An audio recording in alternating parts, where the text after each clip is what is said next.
Dr. Robert Cywes is the son of one of the iconic Cape Town surgeons, Dr. Sid Cywes, who helped develop pediatric surgery at the Red Cross Children's Hospital. Dr. Robert Cywes immigrated to America and became a bariatric surgeon with a great interest in dealing with morbid obesity in children without necessarily requiring surgery. And he worked out that hunger control in the children is the key. You have to control their hunger if they're going to lose weight. And in this lecture, he describes how they manage hunger in their morbidly obese children and the fantastic results they get. He also shows that they're able to reverse type 2 diabetes and hypertension in some of these children as a result of their dietary intervention. I think that's probably the best introduction I can get because I am nobody. I really haven't written any books. I've done very little, but I do take care of fat people for a living, and I was a fat guy myself. I'm obviously from South Africa, as you can tell by my accent, and last year Prof. Noakes, who taught me when I was younger, I was really interested in what he was doing, and I was in South Africa, and he graciously agreed to come over to my house and for 5 minutes, and we sat and we talked for 3 hours. And we just had this wonderful conversation. And he had actually gone back and read some of my work when I did my PhD and knew more about me than I kind of knew about myself. So it's just a wonderful experience with him. And we talked about obesity. And my comment to him was this, we're enriched with carbohydrate metabolism, we understand that. But why do some people get fat and others don't?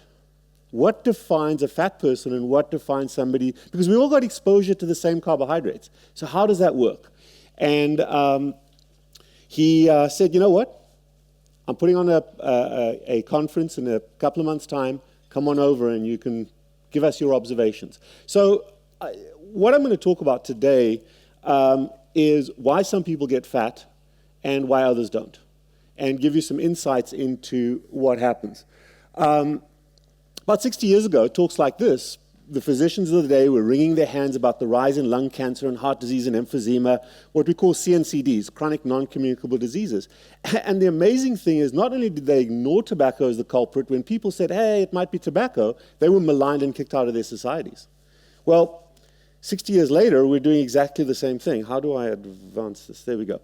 So today we sit here wringing our hands about obesity, diabetes, cholesterol, hypertension, and yet the world, apart from this group of people, has completely ignored the drug that is the culprit. The most prevalent CNCDs killing us as a species are a consequence of drugs not well tolerated by human systems. We just weren't designed to process them. Those include alcohol, tobacco, and the obesogenic drug, carbohydrates. We in this room represent the first responders that can lead a form of public understanding, education, and legislation to contain access to the drug that is killing us and develop alternative strategies to help our community to combat addictive behavior. Having said all of that, we still sell cigarettes. So it's going to be a very difficult problem to get over. National Geographic in March of this year, the next month's issue, is coming up with something that will speak to this. And that is when we've got scientific evidence and overwhelming data, why people still support their beliefs that contradict what the facts and data support. And it's going to be a very useful journal to read through and get some understanding. Okay, so that's my topic. And quite frankly, the one thing that I looked at over there is that guy, that fat person sitting, the little sculpture. Whether you believe me or not, these are my observations. If I've made you think, I've done my job. That's all I'm intending to do today. So what does a surgeon know about drug addiction? What does a surgeon know about how people get fat? I operate on people for a living. Well, I look back at my work, and I've been doing this for about 15 years. I've operated on around 5,500 to 6,000 people. I've done 750 bariatric surgeries in kids, and don't go crazy yet because I'll explain that in my next talk, which is tomorrow. On average, at minimum, I have 10 encounters with my patients in the first year before and after their surgery. And in a 15-year period, I've had over 800,000 encounters with fat people. So you'd be an idiot if you didn't learn something from that and understand what they were going through. The second beautiful thing about being a surgeon who does bariatric surgery, 100% of people who have bariatric surgery lose a lot of weight. So we don't have to fuss with their weight. That happens automatically. And when you take the weight out of the equation, I'm able to see trends and patterns and behavior patterns and come to a better understanding than if I'm fussing and fighting about the metabolism and the pathophysiology of obesity. So I can look at what the causes were and help patients to understand and follow those. I am a UCD graduate, and I'm very thankful for that education, in particular to Dr. Noakes, Prof. Noakes, who was one of my first teachers, and I was one of his first students, because they gave us an excellent preparation to ask questions, to observe trends, to recognize behavior patterns, and explain disease processes in the face of the convention. And that's really what I've done most of my life. The story starts with failure. That Noakes guy said the current management of obesity is an accumulated wisdom mixing fact, opinion, belief, and magical thinking in unknown proportions. And I'm probably going to add to that soup. Panic, panic, panic, panic. When you see the slide, look at how many people are dying because they're fat. At least that's what that slide says. A male, 25 to 34 years old, with a BMI over 30, has a 12 times greater risk of dying than a man with a BMI under 25. Panic, panic, panic, we're too fat, we're dying. But guess what? Nobody dies because they're fat. Nobody dies because they're fat. So obesity does not kill people, okay? Being fat is obviously bad after this panic, so we must lose weight. So the world starts focusing on weight loss, this obesity crisis. And we become very good at scientifically designing weight loss strategies based on the assumption that our excess weight is the problem. And every fat person becomes an expert at dieting and exercise. But every one of my patients is an expert at failing weight loss programs. Because if the goal was to lose weight, they fail. Because weight loss is not the objective, okay? So if you look at the medical therapies, the conventional medical therapies, none of which you've really heard much about here because we've moved away from that in this group. The optimal multidisciplinary program uses diet, weight loss medication, behavioral modification, and exercise. And at best, they can achieve a 5 to 10 kilogram weight loss, and it's unsustainable. Success rates of weight loss programs typically get less than 10% weight loss at 1 year, and most dieters gain 10 to 30% over starting weight within a year of completing the diet. So the results are pathetic. When you look at Dansinger's study, and I think someone showed it earlier on today, you look at weight loss on these 4 diets, and that includes Atkins. That includes Atkins. Well, how can people not lose Atkins if everyone's talking about low carb? And the reason is not because it's low carb, it's because the word diet. Okay? Diet means weight loss.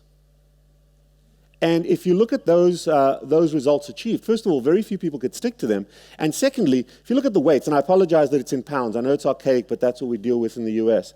That weight loss, that's not weight loss. For a fat person, that's a bowel movement. Okay? So,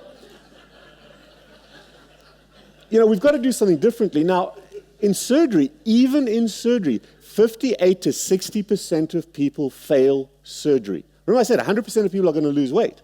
But 58 to 60% of people regain their weight despite surgery. And that's one of the reasons surgery's been maligned.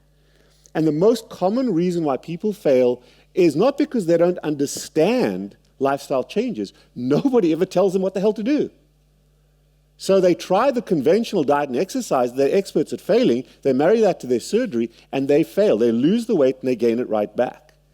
Remember that, and this is an important concept to understand, because so many of my surgical colleagues say, oh, surgery's forever. No, they never see their patients back. The effective durability of surgery, of weight loss after surgery, lasts for about 1 to 3 years, where you're actively losing weight. Then no matter what operation you've had, band, bypass, sleeve, you will not lose any more weight. You probably will gain the weight back if you don't address why you became fat in the first place. So my statement is this: surgery has no role in obesity management, but it is an incredibly powerful weight loss tool. And that's how I use it. I've got to treat obesity, and you can't do that with a knife. But I can help them to lose weight with a knife. And in certain patients, that's very effective. Okay, so we also failed to recognize that obesity is not a cause, obesity is a consequence. And you've got to put obesity in the same comorbidity arena as we do diabetes, hypertension, sleep apnea, all of those things. Food does not make us fat. We've been eating for 1.8 million years, or as long as we've been a species, we were never fat. Now suddenly we're fat in the last 30 or 40 years. It is chronic excessive carbohydrate consumption that makes us fat. And if you come to the understanding that carbohydrates are not a food, they're a drug, you'll understand what I mean when I say food doesn't make us fat. So obesity has little to do with calories, energy or thermodynamics, but weight gain and weight loss does. And that's where people that are still in the thermodynamic era it's difficult to grasp. I'll skip that slide. So let me give you an understanding how the brain works, because we just had a psychiatrist talking about the body, now the surgeon's talking about the brain. It's a little upside down, but we'll go there. Okay. I'm going to talk about 3 centers in the brain. I'm going to talk about the thirst center and the hunger center to begin with. And from a genetic homeostasis perspective, those 2 centers very, very tightly control our access to and our consumption of food. They tell us when to start and they tell us when to stop. Okay? From a nutritional perspective, the human body requires food anywhere from 1 to 3 times a day, and in those 1 to 3 meals a day, we should meet all of our nutritional requirements. Who's got a dog? Okay? Fat dog or skinny dog? You don't know. You don't know. I'll define it for you. The healthy dog is that dog that eats once or twice a day. Here's your EPAL dog. They still sell EPAL in this country? Yeah. Here's your EPAL dog chunks. The dog gets in 1 or 2 bowls of food twice a day, gets all of its nutritional needs met. If it's having a rough day, it can chase the mailman, it can chew the carpet, it can go for a walk, but it's not going to get it from its food. The fat dog is that dog that's always in the kitchen. Little bit for you, little bit for me, little bit for you. And its whole world is not surrounded about accessing that food for its nutritional value.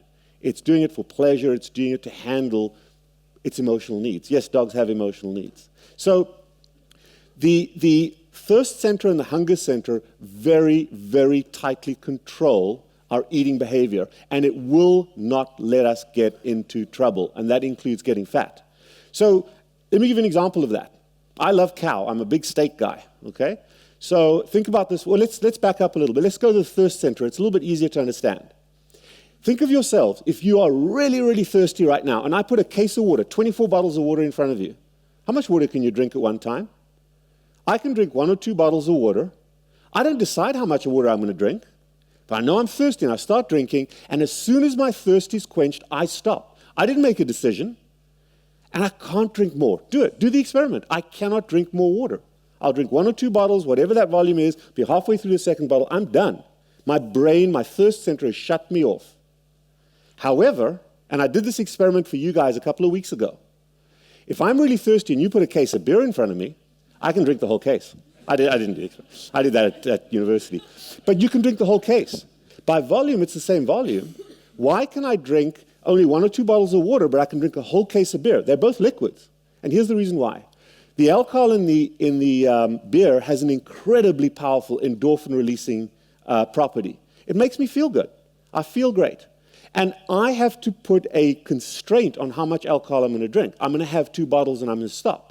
Because my body has not genetically met alcohol for a very long time. You saw that picture of the ape going to the man and then the man becoming fat. Over 1.8 million years, we've not been exposed to alcohol. It's only been a few hundred years. So our body hasn't got a genetic capacity to handle alcohol. It's using LDH, lactate dehydrogenase, as kind of a bystander to handle alcohol for us. So when I drink that alcohol, I'm getting a buzz, and the more I drink, the more buzzed I feel. And I stop drinking when I decide to stop drinking, when I run out of alcohol, or when I pass out. But I can drink a hell of a lot more alcohol than I can drink water. Nobody gets drunk from water. And if I do that, I get drunk. If I do it repetitively, I become an alcoholic. Okay? So in exactly the same way, if you think about food, I said before, I love steak. I'm a big cow guy. You sit down, I've got a 2-kilo steak in front of me. Think about yourselves. How much steak can you eat? I can eat 300, 400, maybe 500 grams, and as soon as I'm full, oh my God, I can't eat any more, and I love steak, but I'm not going to eat any more. Oh, that's cheesecake. I'll have some of that. Or 10 minutes later, I'm full of steak. I'm not going and sitting on the couch in front of the TV eating steak, but I got my bag of chips or I got my popcorn, I'm sitting there eating that. I'm not eating that because I'm hungry. I'm not eating that because my body needs it. I'm eating it because it gets me high. Okay? Some of you smoke. Right after dinner, you're outside having a puff on a cigarette. It's exactly the same thing. That alcoholic or that person that relaxes with alcohol, you're having your beer to do the same thing. So we use substances to help us to relax, to help us to calm ourselves down, to help to manage our emotional needs. And when we have ready access to them, that's what we do. Okay? Now, some people like myself can control our drinking. Some people can't. And that comes into this equation tremendously. So if you understand the hunger and the thirst center, they very tightly control our relationship with fluids and our relationship with food, and they will not let us get fat, ill, or dehydrated or overhydrated, because there's a very tight genetic feedback mechanism associated with it. Okay? So we talked about the healthy dog, the fat dog. We talked about water and beer. Remember this, and somebody earlier on asked about a 10-year-old snacking. A snack is always an emotional event. It is never a nutritional event. That's my head saying, I need to relax. It's not my body saying, you need nutrients. So we treat snacks the same way. Okay? So what you understand is that protein, fat, water, micronutrients, all the things our bodies need from a nutritional perspective have no endorphin-releasing capacity.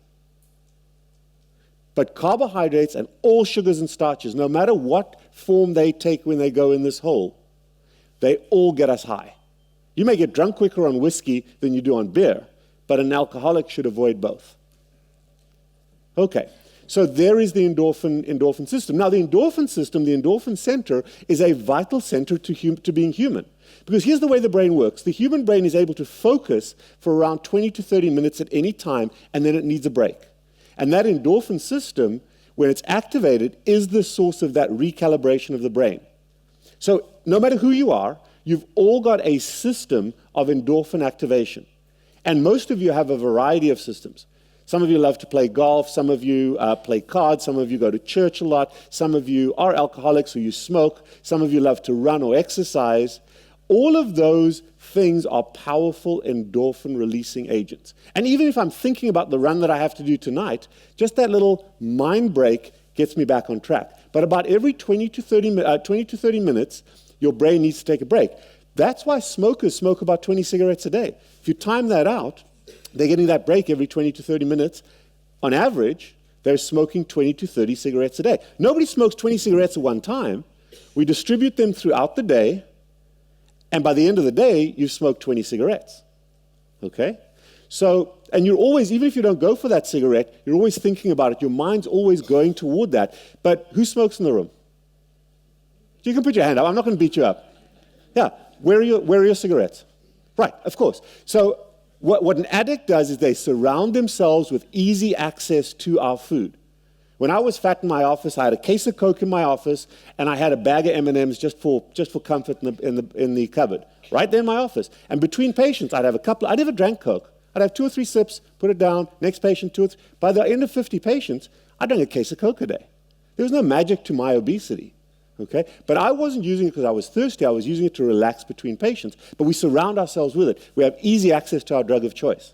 So all human beings develop diverse endorphin-activating mechanisms that include pleasurable actions, going for a run or a walk, or consumption of pleasurable substances, nicotine or carbohydrates. Okay? And we are defined, you can define every human being by their dominant endorphin-releasing mechanism if you focus on them. Okay? You've got the painter, the singer, the golfer, the sex addict, the alcoholic, the smoker, the fatty, the gardener, whatever it may be. Endorphin-releasing mechanisms are unregulated. The more you consume, the more you do, the better you feel, the more you do. You have to regulate that in a conscious way. But when you're dealing with a substance, that relationship may become dominant and excessive, and then the need for other things starts dissipating or disappearing. Well, I got my cigarettes. I don't need to go for a walk. Okay? And when you do something in a dominant and excessive way over time, harm happens. And if you ignore or distort the reality of the harm and continue the behavior, that's called addiction. Okay? This lady over here knows that she shouldn't smoke. She knows it's probably a bad thing. But every time she puts a smoke in her mouth, she goes through this whole distorted reality of pretending it's okay. Every time I open the fridge and there's a tub of ice cream there, I do exactly the same thing. Okay. So a normal person, we all have these emotional needs, and you can see them there. A normal person has a variety of different endorphin-releasing mechanisms. We use substances from time to time, like I use alcohol, to relax. I'm watching a football game, I'll have a beer, it's great. From time to time, I've even abused it. I've been drunk. But when I've got hammered one night, the next morning I wake up, oh my God, 3 months, I'm not going to touch another drink. Whereas my little friend Lindsay Lohan is having a beer tomorrow morning to make herself feel better, okay? So healthy people have a diverse, balanced, action-oriented, internally generated endorphin-releasing foundation. Okay? Now remember, I'm not talking about overweight people, I'm talking about obese people. An obese person is simply someone who primarily selects food and drink for its pleasure value rather than its nutritional value. We've just made that shift, okay? When carbohydrates are used in a dominant and excessive manner over time, harm occurs. You're eating them excessively, the calories in the carbohydrates accumulate as fat. So here's the interesting thing. I'll make this point in a little bit. The human body will not allow you to become fat from eating fat or protein. It's impossible to get fat from eating fat and protein unless you put a tube down your nose and pour it in all the time. Because homeostatically, just like that water, no matter how much fat and protein you try to eat, your body will shut you down when you've had enough. That's the hunger center's job. But carbohydrates are not controlled by the hunger center. They override it. They're not even controlled. They activate the endorphin center, and therefore you can eat endless amounts of carbohydrates. And the calories from carbohydrates accumulate as fat, and they make us fat. Does that make sense? So the people that go through the calorie route, yes, that's kind of true, but fat and protein won't make humans fat. It'll make bears fat because they hibernate, but it won't make us fat. The Eskimo may gain a little bit of weight pre-winter, but that's not obesity. That's metabolic fat. Different story, okay? So addiction occurs when the harm is ignored. So when you weigh 300 pounds and you're diabetic and hypertensive, you probably shouldn't be eating that ice cream. But we are so good at developing this incredibly sophisticated mechanism of minimization and justification and validation and rationalization and denial to protect ourselves from recognizing the harm and allowing ourselves to perform the behavior despite the harm it's done. And that's the battleground for people like me who treat obesity. That mindset. You've got to hate being fat more than you love carbohydrates in order to give them up. Okay, so carbohydrates, the other issue with us, and this is what we've seen since 1977, that's why 31 years has been the problem. Carbohydrates have become ubiquitously available in our environment. The only reason people are no longer smoking as much is because they become incredibly expensive and you're not allowed to smoke anywhere. Otherwise, people wouldn't have stopped smoking because they don't care about the cancer and all that. We've already distorted that reality. The reason why people are becoming fat is that we have a population that's vulnerable to addiction and carbohydrates have become ubiquitously available. So, who is that vulnerable population? Okay, and this is, follow me along here because this is a surgeon playing psychiatrist and that's an awful, awful thing. Okay? Think about your children. One of the things that we do with our children is we get them, if you're teaching your child, you get them to put effort into something, whether it's making their bed in the morning, whether it's doing their homework, whether it's solving a problem. And when they put that effort in, and you praise them for that effort, they get a wonderful sense of well-being. It's an endorphin high. Think about when you go for a walk, or you go for a run, or you play a game of cards and you win. It just makes you feel good. Yeah, those little things are endorphin highs. And when you go for a walk and you come back and you're feeling good, that endorphin high is uncontaminated by any negativity or guilt. And when you're going on that walk, you're relaxing, you're feeling good, your endorphins go, and you start thinking about, oh my God, I've got to file my taxes, and I've got to do. So you start thinking about all the things that are stressing you out, and by the time you come back from your walk, you've got some degree of resolution of stuff that was bothering you. So it gives you that break. It's your fortress of solitude. It's the place you go. And learning requires effort. Okay? Unfortunately, we teach our kids too often and they don't learn enough. But learning requires effort, and pleasure is the reward, whether you're a child or an adult. And in small increments, when you put effort in and you get that endorphin high, it slowly, in little increments, builds up your sense of self. You start liking yourself, your self-confidence, your self-esteem, your self-integrity builds up. And then you have the capacity to take on and generate more and more endorphin-releasing feelings of well-being through stuff you do rather than stuff you consume. So a strong, well-developed sense of self allows further generation of effort from within, reinforcing the sense of self and building a diversity of effort-based endorphin-releasing strategies, resulting in effective emotion management. A poor or eroded sense of self does not allow people to put that internal effort in. And therefore, we turn to external sources of pleasure. So we get high from consumption, which requires little effort, And you get this tremendous high, but on the back end of it, it's contaminated by negativity or guilt. And that erodes your sense of self in little increments. Okay? So that furthers the relationship with the substance, because now you become dependent on that substance, and the relationship becomes out of control when you do it in a dominant and excessive way, and that's called addiction. Okay? A consumed high obliterates stress. When Lindsay Lohan gets hammered because she's had a rough day, she blacks out. She forgets about her stress for a little bit, but when she sobers up the next morning, she's got a hangover and the problem's still there. So it's not a very good way to resolve your emotional needs.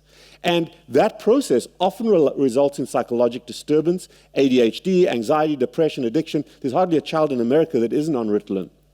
Okay, so who's vulnerable to addiction?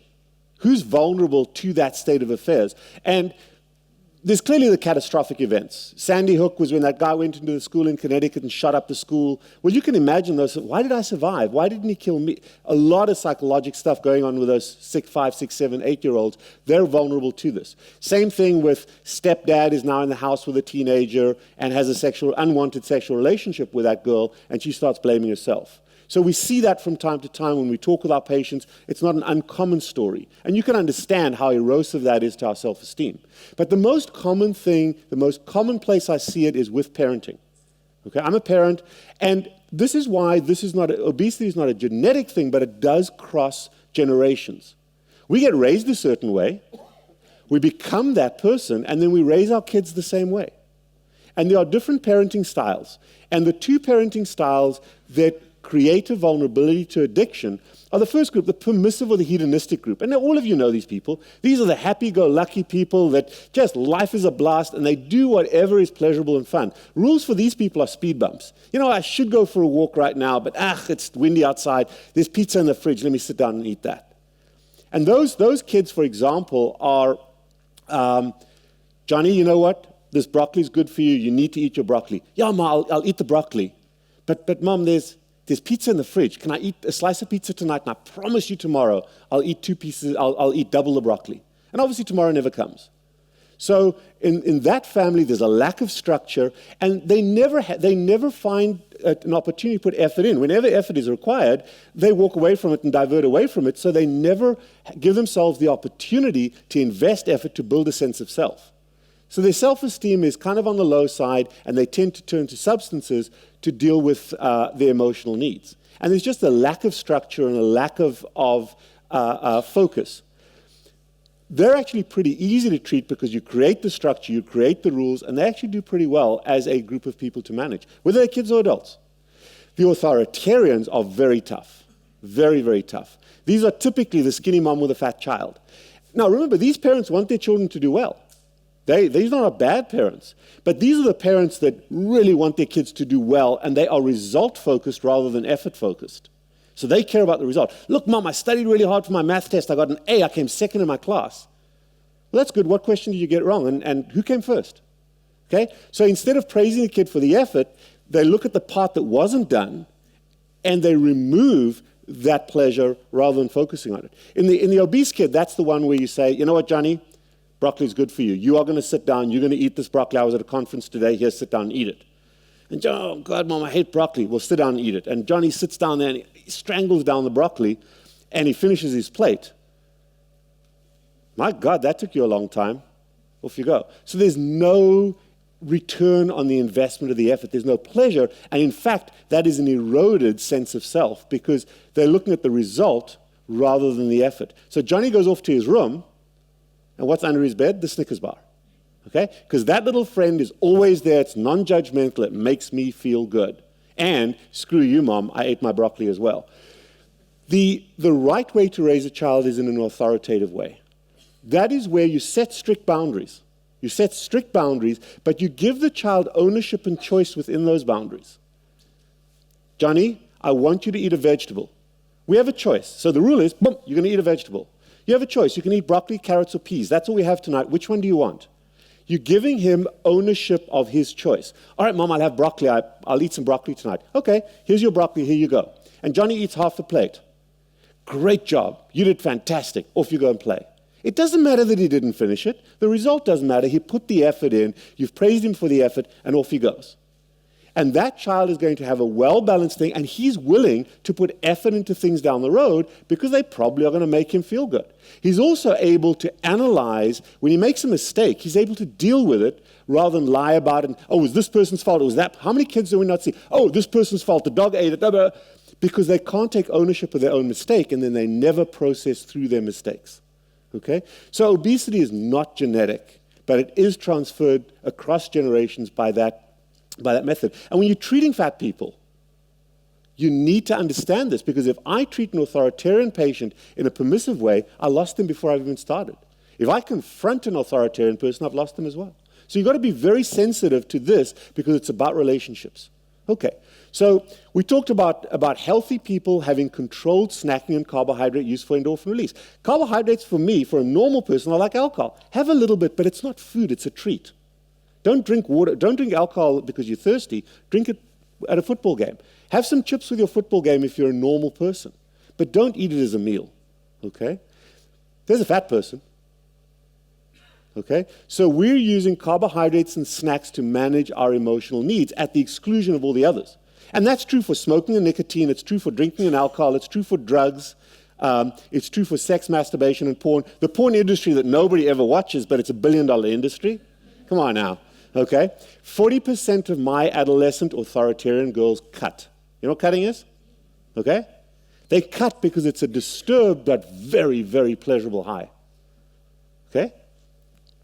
So what happens is we ignore the harm that's coming from that. So when you've got a dominant excessive relationship with carbohydrates, you start gaining weight, you start getting hypertension, you start getting diabetes, the toxicity of the drug called sugar, just like with smoking, just like with alcohol.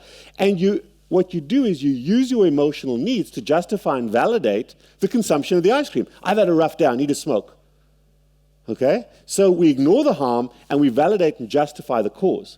And those people then have to deal with the negativity and the guilt, and a lot of the time they need psychotropic, antidepressant, behavior-modifying drugs, which then dumb down the ability to receive that pleasure, and it's a vicious cycle. So with intervention, what I do in my practice, I use surgery to help them to lose weight. But before they can lose weight, they have to address their obesity. And a lot of my patients who address that yellow part, who address this, often don't need this. But if they're really struggling hard with this, if you try to quit smoking and you're really struggling, but you're working hard at it, and you go to your doc and say, hey doc, I'm struggling to quit smoking, can you give me some Chantix or some Nic? Yeah, sure, because it's an aid to help them to quit. It's not to keep them from quitting smoking, but it's an aid to help them. That's what surgery is. Surgery is an aid to help these patients to be successful while they're wrestling with their obesity. But the surgery is for weight loss. It doesn't really affect these long term. Okay. So what we're looking for is emotional stability, a great sense of self-worth, self-esteem, the ability to learn and tolerate mistakes, and using life, learning what you do to deal with your emotional needs. So this whole crazy thing about exercise, one of the worst things you can ask a fat person to do is to exercise. You've got to get on there, you've got to burn 1,000 calories. So I get on my treadmill, I weigh 300 pounds. Oh my God, I burn 1,000 calories, but I feel like crap. The ice cream's only 50 calories, and it's going to make me feel better. The majority of obese people who exercise to lose weight gain weight. However, after you start losing some weight, hey, I can move around a little bit more. Let me go for a little walk. Physical activity, I hate the word exercise. Physical activity is a wonderful replacement for carbohydrates for some people. But not every human being has to be an athlete. Some people prefer church, some people prefer photography or music. It doesn't matter. But find something that's action-based. Okay. So carbohydrates are ubiquitously available. What about people who are not fat? And this is what a lot of the talk has been about. A guy like Tim Noakes, who was, as he said, he was a little overweight. He had a few more pounds than he should have on him. But he was by no means an addict. And the majority of people, about 40% of people, have this vulnerability to addiction. The other 60%, what that is a lack of knowledge. And when that 1977 food guideline came out that said you have, can you imagine if I said to you, you have to smoke 3 cigarettes a day? It's ludicrous, but that's all. You have to drink a bottle of wine a day? That's what the American government did in 1977. They forced us or they made it appropriate for us to consume drugs. So that was kind of an ignorant thing. That was vulnerability through a lack of knowledge. But that's not addiction. That's not addiction. Tim Noakes can very readily cut back on his carbohydrates and do great. Okay? But an addict can't. No addiction is treated through reduction. You can't tell Lindsay Lohan, hey, Lindsay, have 2 beers a day but don't drink whiskey. It's not going to happen. You can't cut down to 2 cigarettes a day because you've still got that habit. And when life throws a curveball at you, you go back to your roots. You go back to your substance of choice. That's why recidivism happens when you're dealing with addiction. Inherent to addiction is relapse for exactly that reason. Okay? So if you think about this, Gary Taubes did a wonderful discussion of the history of obesity. But if you look at the history of America, 100 years ago, that same vulnerable population, 40% of Americans, were abusing or addicted to alcohol. Prohibition didn't just happen. Prohibition was when they banned the sale and production of alcohol in America. It didn't just happen. It happened because the government was concerned about alcoholism and alcoholic development in their vulnerable population. And guess what happened? They're still selling alcohol now, but those rates have gone down tremendously because the world has ostracized the use of alcohol in our lives. 60 years ago, everybody smoked. That 40% of vulnerable people, everybody smoked. You could smoke everywhere, and nobody correlated smoking with lung and heart disease. Okay? Now we've seen that tide turn. The reason why people are smoking less is because of all these banning of smoking. Not because it's a bad drug, but because you can't smoke anywhere and it's become expensive. So we've dealt with the smoking by beating up big tobacco. Right at the time the tobacco was going away, we started introducing sugar in the camouflage of a food. You saw those graphs from the other people. 1977, 1980 started going up. So we replaced alcohol with nicotine, and we replaced nicotine with carbohydrates, and the same 40+%, look at the numbers, 33, 34% of Americans are obese. It's probably a little higher, probably closer to the 40% mark. Same number of people that were alcoholics, same number of people, ballpark, that were smokers. Okay? So the only way we're effectively going to do this, we can treat overweight people with forums like this, but unfortunately the only way we're going to effectively deal with obesity is to remove carbohydrates from easy access like we did with cigarettes. But here's the problem. The biggest addiction in America is to the dollar sign on that guy's back. And the addiction to money will far supersede, unfortunately, any substance abuse that we can possibly handle. That's how we still sell cigarettes. Okay, so we looked at the evolution. I'm going to go through this pretty quickly, but Gary Taubes did this very, very well. After the Second World War, there was a shortage of agricultural products, and that's a problem that we face, shortage of animals and plants to give to an emerging nation. So we began to manufacture food. Okay, think about this. Think about how many lives formula has saved in neonates because breast milk was in short supply. That was added to the belief that fat consumption and physical inactivity led to obesity. So it was an indoctrinated misbelief. But the paradox was, the more we removed fat from our diet, the fatter we got and the more metabolic rates started to climb. Food production became low fat, and food tasted like crap. So what did we do to flavor it? We added the sugar. So fructose corn syrup, the gluten fillers, carbohydrates replaced fat in our diet. Okay? And there was a lot of gimmicks. For example, a Big Mac patty. What type of meat is in a big patty? It's 100% beef. So 100% of the meat in the beef, in the patty, is beef. That's true. But by law in the US, only 22% of the patty has to be meat. The rest is gluten filler. So that makes sense. And Taco Bell a few years ago went down to 18% and they got spanked. So be careful about that side of things, and that's the indoctrination.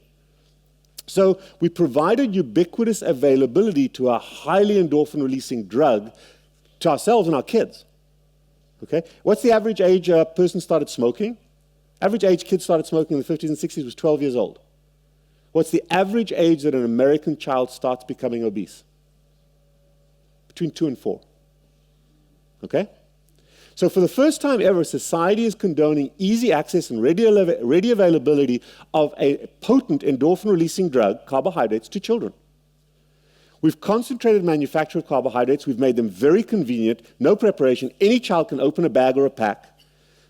We've produced, manufactured, packaging, portion sizes, marketing, and costs, and a lot of misleading information, all the nutritional facts. So, and everybody out there is an expert. Everybody tells you what you have to do to lose weight, okay?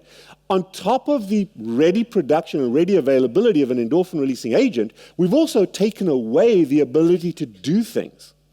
We reduced the sources of action-oriented stress management and endorphin release. There's less physical activity, physical activity is not going for a run. It's for a child, it's free time, it's playtime. There's no more fortress of solitude, so the fridge and the pantry has become our escape. There's more screen time, which is dumbed down time. You're not thinking or processing during that time, it's dumbed down time. We quote safety all the time. You can't go outside because it's unsafe. You can't do schools and rules and shit, okay? When I was at school, we did naughty things and it was great. Nobody came to harm. Now you're not allowed to do this, you've got to be this. And, political correctness is reasonable, but those were little ways that people blew off steam. There's got to be a balance, but they've been taken away from us. Neighborhoods are gone. We have less friends. We have more organized activities. There's too much teaching and too little learning, and less sleep. Obesity is not a weight problem. Obesity is not a calorie problem. Obesity is not a lack of physical activity problem, and diet and exercise programs only work very transiently. Obesity is a substance abuse problem. Okay, so where does that come from? That's my modification of AA. Grant me the serenity to accept the things I cannot change, courage to work at changing the things I can, and the wisdom to know the difference. A lot of what we're doing here today. But notice in that whole poem, the word control does not exist in addiction because addicts have lost control and will never, ever have it again. You can be sober for 40 years, you pick up a beer, you're drinking again. Okay? So, next thing is this, and this is to my dietitian friends. Yes, glucose is essential to life. You have to have glucose in your blood vessels. But you do not need to consume glucose because we are genetically designed to produce glucose in our liver from protein through gluconeogenesis. And if you don't believe that, look at what does an egg become if you don't eat it? Egg becomes a chicken, okay? Egg becomes a chicken.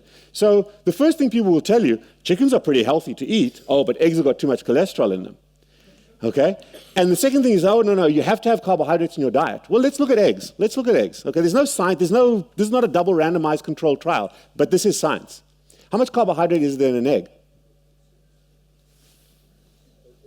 0, yeah, exactly. It's 0.6. It's almost zero.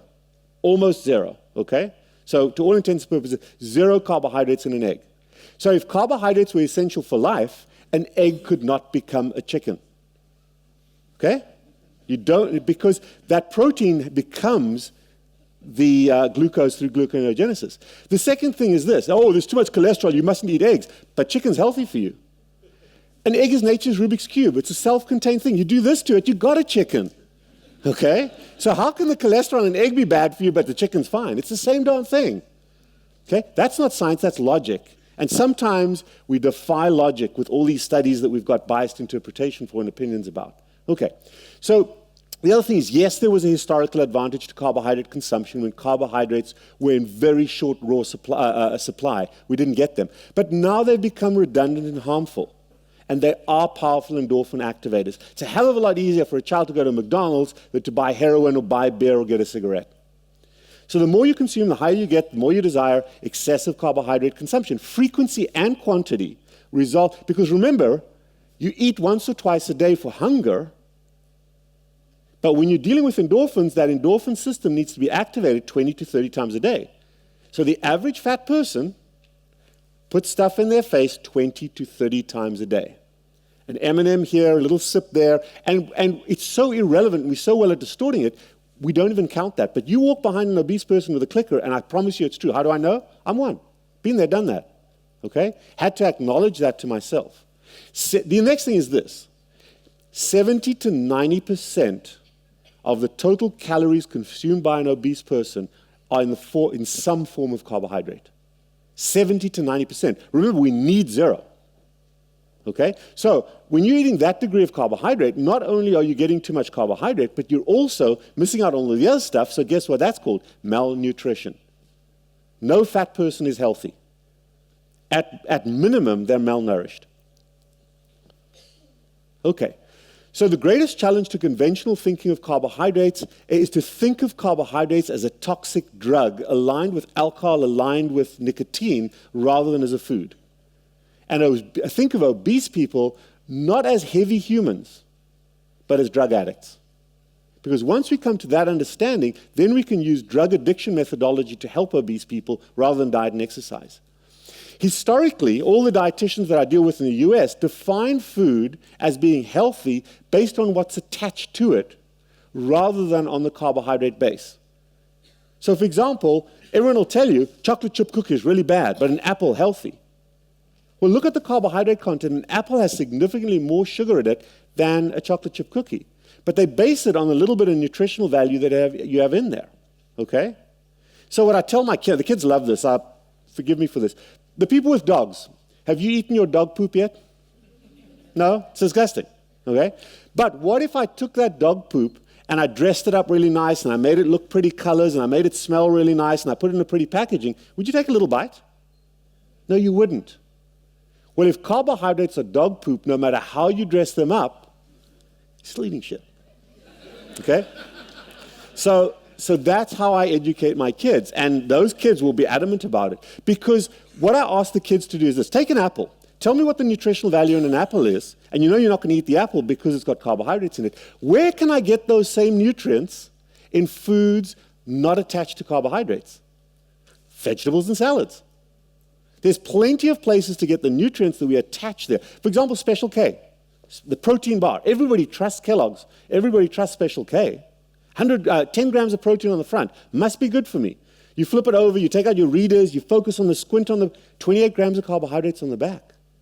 But they call it a protein bar. That's not a protein bar. That's a turd with protein sprinkled on it. Okay? So it's just so difficult to deal with the manufacturer harm that our kids are subjected to. So the next thing is this: an obese person is someone who's lost control over their relationship with carbohydrates. That ice cream in my fridge is not there for decoration. It's there to be consumed. And if I've had a rough day and I come home and I open that fridge and there's ice cream, I'm eating it and I'm eating it all gone, no matter how much I know about the toxicity of carbohydrates. But if it's not there, I may be pissed off that it's not there, but I'm going to go out into my yard and pull up some weeds, or I'm going to do something else. We have to treat obese people from an addiction perspective where you don't have access. So when you're having a vulnerable moment, you do not have ready access to your drug of choice. It's no longer in your environment. Okay? The issue whether something is healthy or not is not about the nutritional value.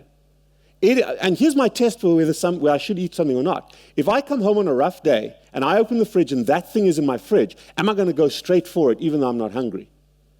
I'm not going to eat the broccoli. I'm not going to eat the carrots. I'm not going to eat the beans. But I am going to eat the potato chips. I am going to eat the pizza. I am going to eat the ice cream, the chocolates, the pasta, the bread, the rice, the cereal, whether you're a sweet tooth or a starch tooth.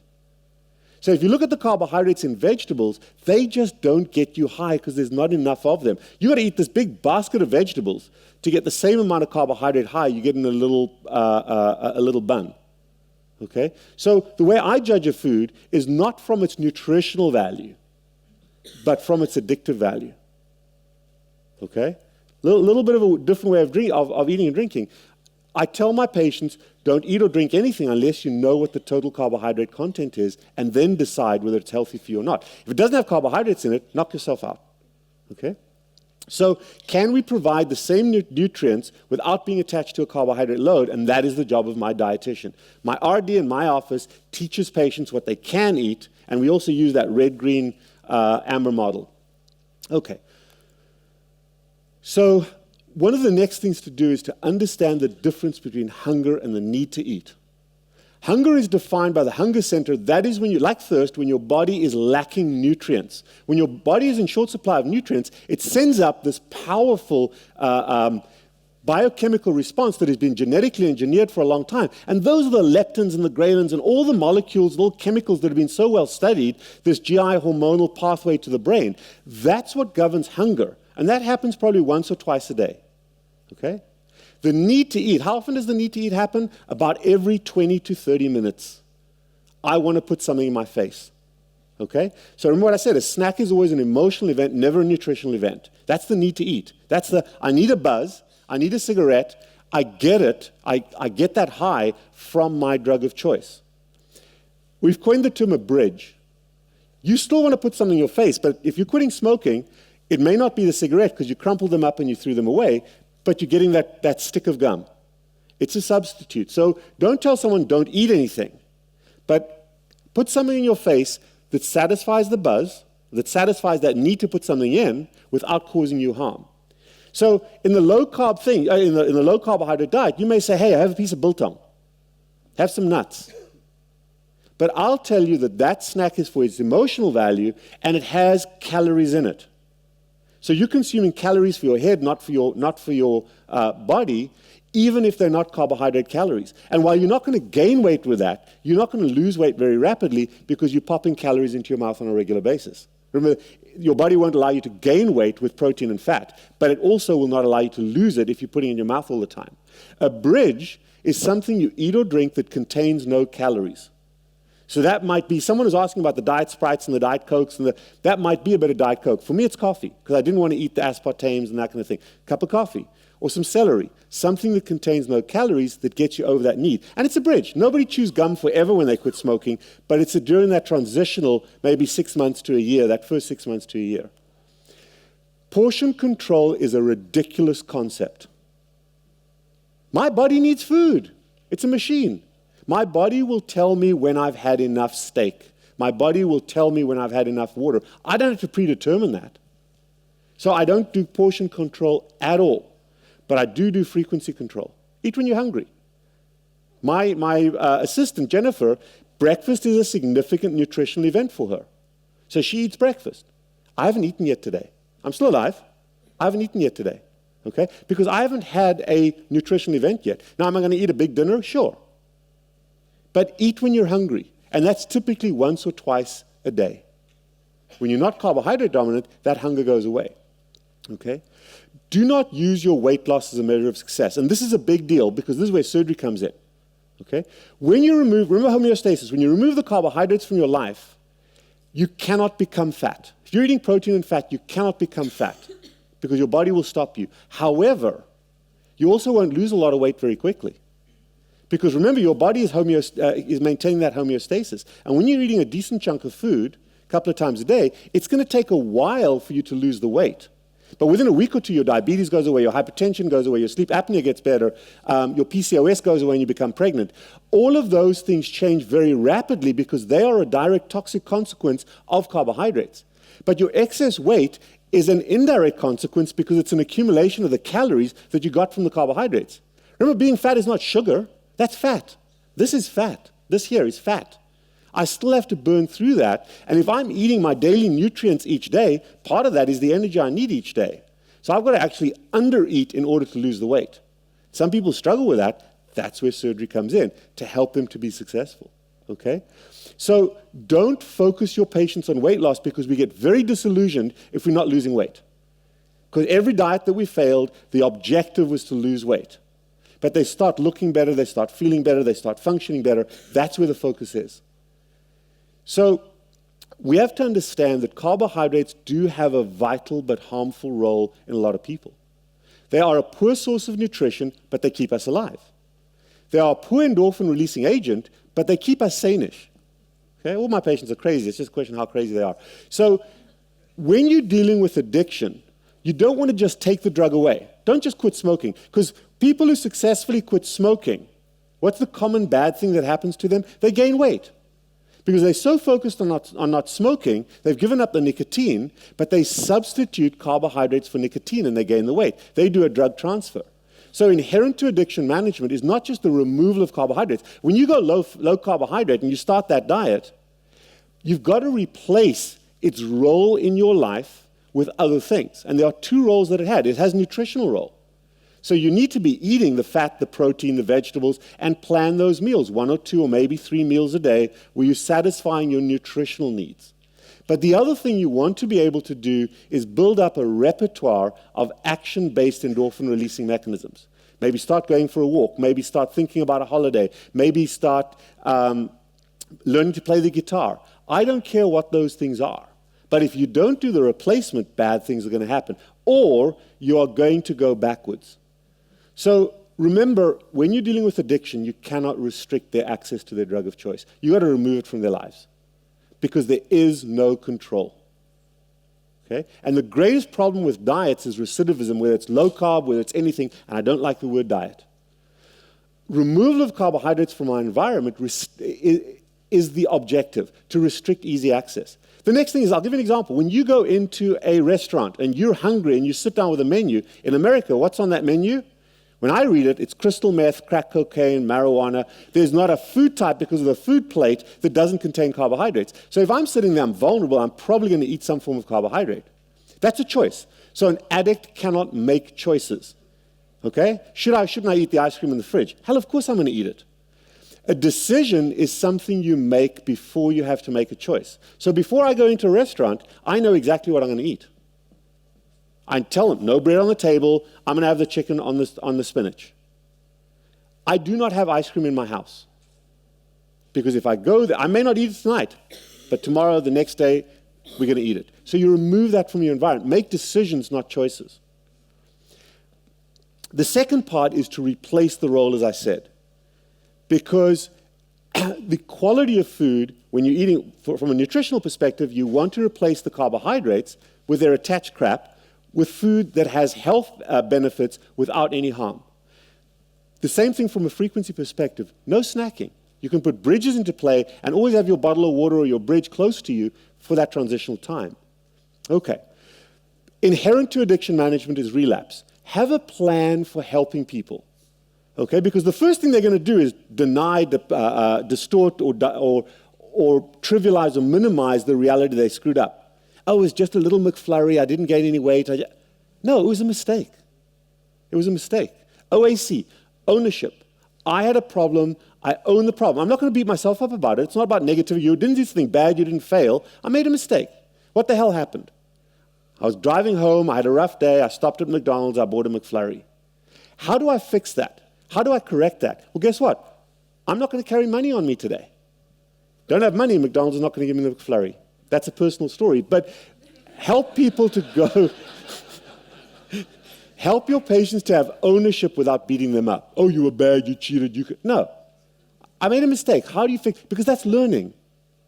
And you can get something positive from a mistake. Okay? And in little increments...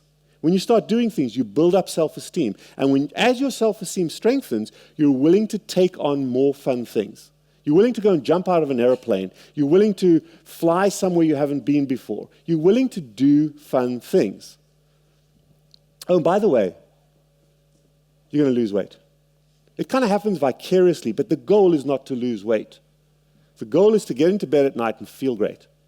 Okay, so our program follows what's called the Prochaska model. Prochaska is a group of people in Connecticut that looked at people who successfully quit smoking. And when people come into my office, they're fat and they want to lose weight. They're in a pre-contemplative state because they want me to operate on them to get rid of their excess weight. And I could do that. Most bariatric surgeons do that. That's why we've been maligned so much, and justifiably so. And I've distanced myself from them. No, we talk to them about carbohydrates. We talk to them about addiction. They have to have ownership of the problem. Then they have to decide, because I can't help anybody. I cannot help anybody. I can only help someone to help themselves. That's a big distinction. I can't go up to someone and give them my card, but I can help them if they come to me. Okay? So we contemplate the issues I just talked about today, and they have to prove them to themselves that what I said about them was true. And then I want to ask them, go back to your environment and start planning and start thinking about what you can do. First thing I gave up in my life were the sugary drinks, and I replaced them with non-sugary drinks. Well, going from Coke to coffee sucked for about a month, but you get it right. So you go through that phase, and then you go to action. If you go straight on the diet, as soon as you screw up, oh, this diet didn't work, it's rubbish. But if you have the ownership of the problem, hey, I made the mistake, let me get back on track. And then if they're struggling, you can intervene with medication, with devices, with surgery, your choice. The beautiful thing is we have tools to help fat people. But they've got to start making those changes to their obesity before we help them with their weight. And their comorbidities are going to go away far quicker than they're going to lose weight. It is about how we look, how we feel, and how we function. Oh yeah, and it's a little bit about our health. But for most people, it's about this. Okay? The obesity management program of the future is what I just described. The problem is that we are not going to get rid of carbohydrates from our environment in my lifetime. I don't see it happening. There's just too much investment. Okay? Think about this. As I said earlier, we're still selling cigarettes. So it's up to each individual to make the decision for themselves that their own personal space, our own environment, is going to be carbohydrate-free. Okay? If you're going to help patients, and remember we said, we are the first responders because we hopefully after this conference get it. Determine your own personal level of engagement. Are you the researcher?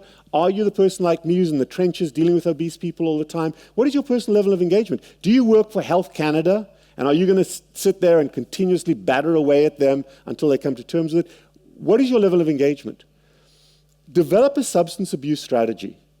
Whether it is on an environmental level with companies that sell food products, whether it's like me as a doctor dealing with patients, whether it is from an industry or government perspective, develop a substance abuse strategy to deal with carbohydrate addiction. It should be effort-based, not goal-oriented. It's about choices, shared ownership, and distinct boundaries. Earn praise. And have a dynamic corrective action plan. Raise awareness about the danger of carbohydrates and CNCDs. And that's what every other talk today has been about. And I've learned so much from these other experts. It's been wonderful. Promote balanced endorphin activation mechanisms. Stuff to do rather than stuff to consume. Okay? And stop promoting diet and exercise. Come on now. It's crazy. Legislate, do the smoking thing with carbohydrates. Mayor Bloomberg in America tried to get people to restrict drinks to 12 ounces, and he got thrown out.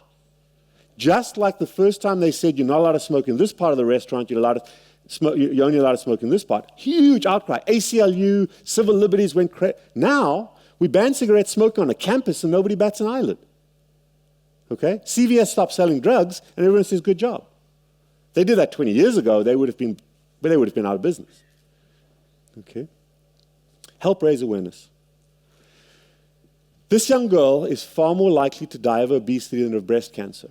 Yet even in the US, for every 1 penny raised against obesity, there's $100 raised against breast cancer. And while breast cancer is important, we have completely underfunded effective obesity management. The only reason why HIV has turned around is because the government legislated and we poured money into HIV research. We saw the HIV data the other day. It was wonderful. So we've made mistakes. The greatest glory in living lies not in never failing, but in rising up every time we fail. That's why this country is so wonderful. Thank you very much.